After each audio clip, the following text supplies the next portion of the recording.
Thank you for joining us. Let's get to the commodity watch segment of the program as we take a look at the prices of these commodities, what determines the price change, the price movement, and the volatility witnessed.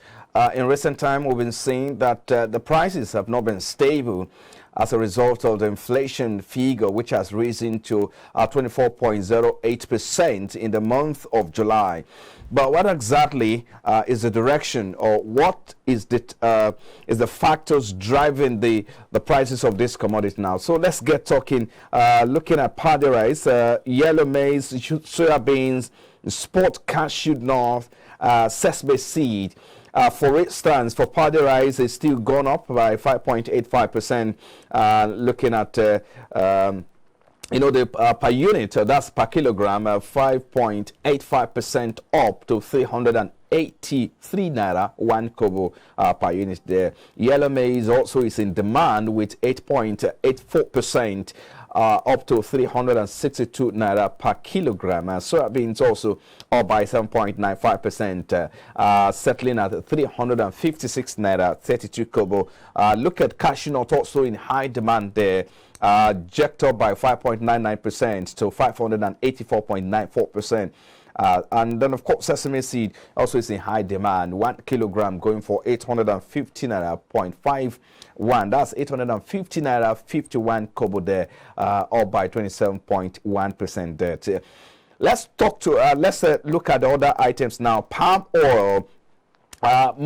The commonly demanded commodity there, and then of course the shea butter, banga extracts with 800 gram there, as high as 1,830, and look at banga extract for 400 gram at 960. That's what you have there. But let's bring in Mr. Charles Frakoha, stockbroker and iBrandTV analyst. Thank you for joining us. Charles, it's good to have you again. Thank you, Sam. It's a pleasure to be on your show. Okay. So I'm sure you saw the price, or you're following in the price movement of some of these commodities. Aside inflation figure, which went up by 24.08% in July, what are the other factors you think that has contributed to this price movement or change to seeing currently in the market? Yes, thank you very much. We seeing the price of food items fluctuating like this we are not surprised. We just recently, Minister of Agriculture and his state counterpart have just resumed, and they are ensuring that food security is one of their number one points. Now, looking at rice, you can see that the price is still up. It's going to go up like that because of the demand for it. And it got to a stage that even the purchasing power of the average Nigerian cannot even meet up with it. So people are looking for other alternatives. If you look at yellow maize, the same also applies. And of course, soya beans, sport cashew nut, and sesame seed. For sesame seed, you will see that the price is usually is high. The percentage change because of not only for local consumption, but it's high demand in the industrial sector. And also, people can also export some of these sesame seed. That is why we are seeing that increase. So apart from inflation, other demand and supply factors is also influencing the prices of these items. Now, the Minister of Food, Agriculture and Food Security in Abuja yesterday, after being sworn in yesterday, talked about the challenges facing food security in Nigeria. And one of them, he talked about the issue of flooding and, of course, the insecurity. Farmers have not been able to access their farms in the last 3 or 4 years. So we do know that government is doing something. But there's a big expectation before the new Minister of Agriculture and Food Security. So talk to us about what you think people are saying, farmers are saying, or what farmers will be expecting from this new minister. Yes, what we expect from the new minister and the state counterpart is just to go in line with the president's renewed hope in terms of agriculture and food security. You know, before the ministers were appointed, the president has already declared in food security, agriculture, and food security is now in the purview of national security. This shows the importance the president has attached to food security in terms of feeding the average Nigerian.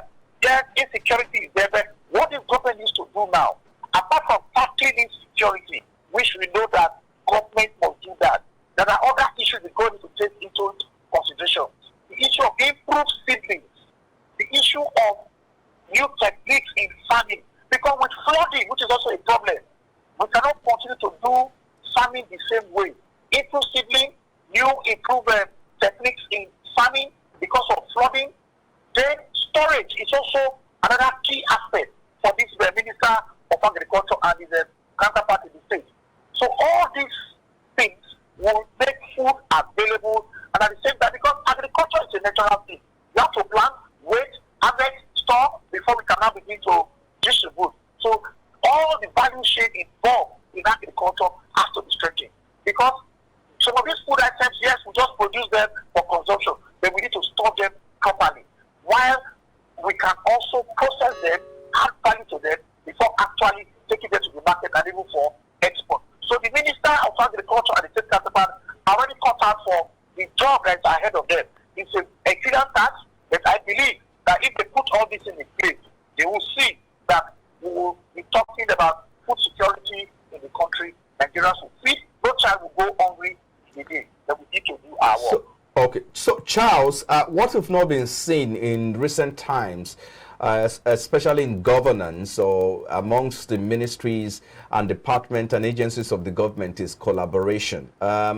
Can we talk about collaboration between the Ministry of Agriculture and Food Security and, of course, the Ministry of Environment, Water Resources and Environment? You talk about flooding. Flooding is an issue, but we've not seen much of collaboration between ministries and agencies of government to address a particular thing that affects them commonly. And that thing, of course, we talk about climate change. The Ministry of Environment is involved, and the Ministry of Agriculture, in order to address challenges facing food security, has to also be involved in that. So can we talk about collaboration in this sense? Yeah, thank you very much, Frank. You just hit the nail. Yes, for this new government, the only way they can succeed is collaboration. There is nothing they can do about it. And like you have mentioned, climate change is also affecting food production. And if the government has declared or has put in food security in the purview of national security, then it calls for collaboration, which is not just those ministries you have mentioned. Even the Ministry of Science, Technology, Innovation has to be involved, because we need to come up with creative and innovative way of food production. It has to be sustainable agriculture. The Ministry of Women Affairs has to be involved, because women, I have come to discover, are more into agriculture, especially the smallholders farmers. You go to the villages, it is the old people that goes to farm. And we need to encourage these old people that are in going to the farm. So this is where Ministry of Agriculture comes in, and the rural extension. We also need the Ministry of Education in terms of educating these old people in the village to begin to appreciate modern techniques in agriculture. So you can see that it's a whole integrated and concerted approach in terms of agriculture and food security. Ministry of Environment is also has to be involved in trying to create awareness for flooding, how farmers can store their product that they've invested and all that. So all of these ministries has to be involved to ensure that we achieve the objective of food security and sustainable agriculture, which is very key. Okay, just before I'll allow you go, talk to us about how optimistic are you? I know a lot of the ministers came out talking tough yesterday. So one of them, of course, is Nyesom Wike, Minister of Federal Capital Territory. We'll talk about addressing illegal structures within the Federal Capital Territory. In the same vein, we saw, Mr. Abdu, I beg your pardon now, talking about Kiari, Abdul Kadir Kiari talking about how they will address the issue of food security in the agri sector.